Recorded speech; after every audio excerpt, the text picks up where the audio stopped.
that specific visual heritage.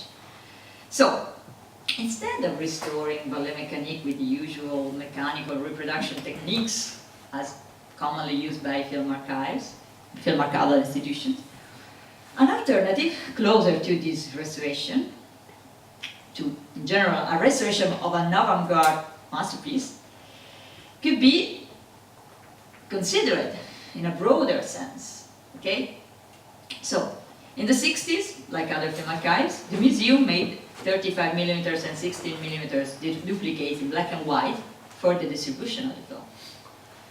But when the hand-colored nitrate was reevaluated in the 80s, just after the Brighton Conference, because the Brighton Conference underlined also the importance of all of the masterpiece and all of the techniques, the genial techniques that the silent era films and the silent era pairs, we can say,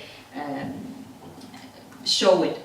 So after the 80s, a discussion started in the former film museum about also the historical veracity of the colors. In 1983, I decided to trust the authenticity of the nitrate print and to make a color duplicate of it. Then, in 1997, the curator, Mark Paul Meyer, ordered a new dupe negative on polyester stock, of course, and for the first time a print was struck that combined, just like the nitrate, or much like the nitrate itself, black and white section from this negative with color section printed from the internegative of the 1983. So, in 2010, Mark Paul Meyer and the film restorer Guy Edmonds decided to make further enhancement to the previous restoration, using also a small amount of footage from a Cinémathèque Française copy, that had in a good quality some of these sections that we wanted to replace for the damages that were found. Of course, in a completely different position, because I told you they had a completely different sequence order, because it was a work in progress, it was avant-garde, and every copy has a different splicing. But from this element, we were able to replace the losses of the I-copy. Okay? So Edmonds reviewed the material and worked with the digital restorer Arno Mando in Agefilm. He also followed the color correction process with Hendrik Wingelaar and produced a new reconstruction, which is the most complete one. So they decided to create a black and white and color exhibition print with positive splices. Okay, so with splices made in the positive editing.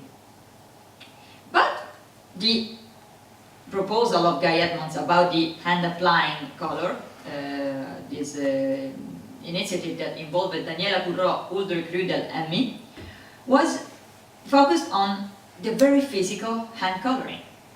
So this painterly way in which color had been applied, probably, we're not sure, but probably by a painter himself.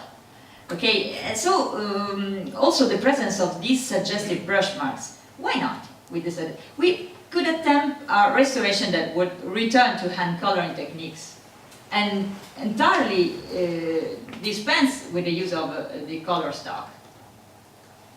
So I ran 62 applied color tests on a new black and white positive printed film from the 2010 dupe negative.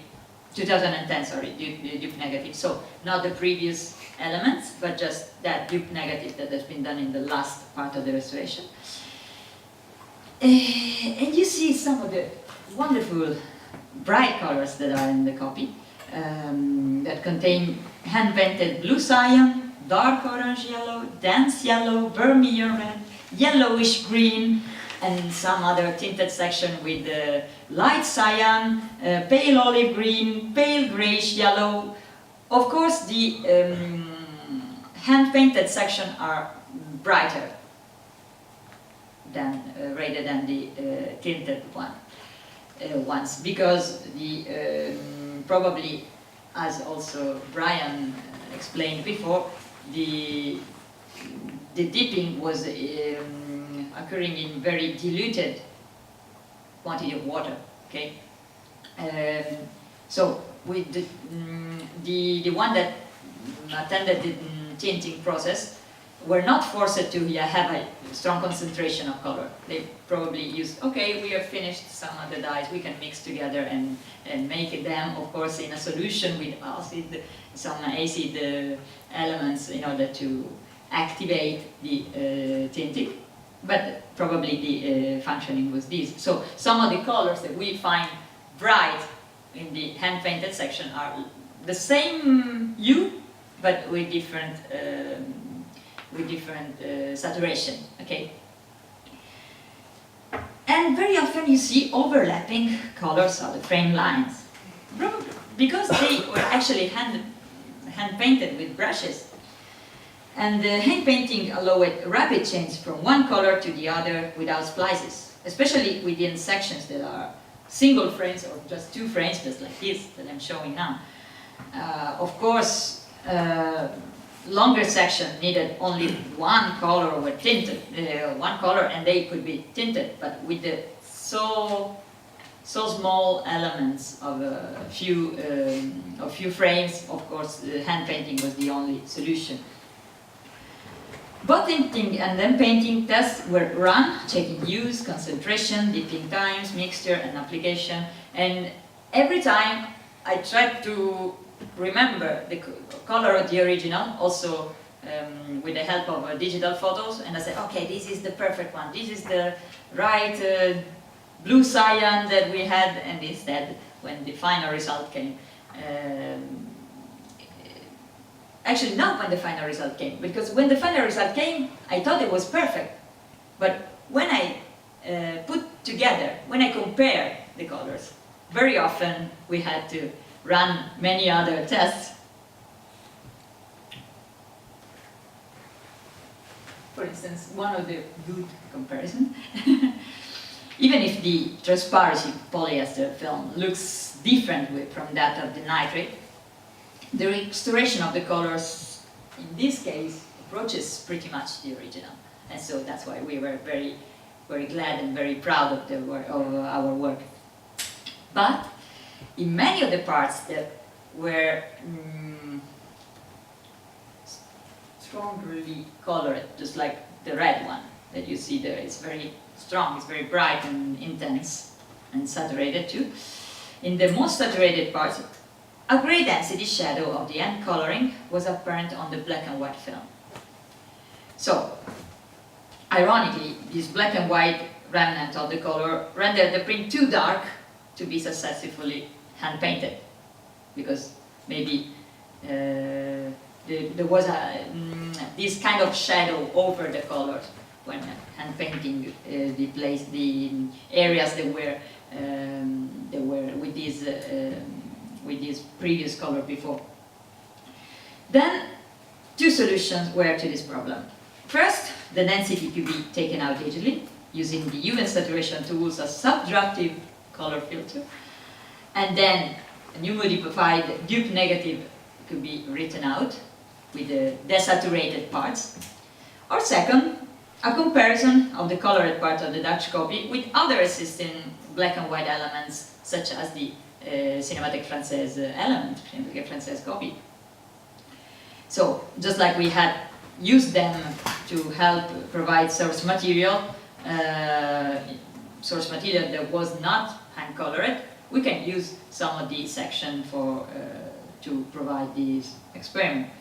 However, both solutions were too complicated and expensive, and as a consequence, the restoration was not complete. Even if the restoration has not been complete and has not this result of a final print to be shown, I think that this experimental project greatly impacted also the information on how color was originally applied. So the dye tints or brush tints, etc. And also the process of emulation of these early techniques to reproduce the colors. So I think that this experimental project, this experimental approach, encouraged research on the visual properties and behavior of early color techniques, and also outlined a method for historical witnesses by maintaining the original process. So, this color restoration is not unique. Many other labs pursued these hand-applied color techniques, such as Soho Images and Prestec in London. So, many different labs experimented this applied coloring with archival tests, and particularly on orphan titles. So, not on the masterpiece of the avant-garde, but orphan titles. Why? Because you don't have to pay copyright to show them. It's easy. Otherwise, every operation that has been done on the original must be also somehow not just related to research and justified by research purposes, but you know, it's the history of the avant-garde. The heirs are well aware of the valuable masterpiece that we are talking about, so it's a little bit more difficult than with orphan titles. But the uncoloring process allowed a recreation of the unevenness of the brushstrokes, or for example, the overlapping of colors. I try to operate in a similar way to the one that I've seen on the nitrate. And the way to reproduce a look that was very close to the original print was the main aim. Okay, it actually worked. Worked better than the digital. Worked better than the Desmet, that in the case of few frames was impossible, because the flash, of course, has a time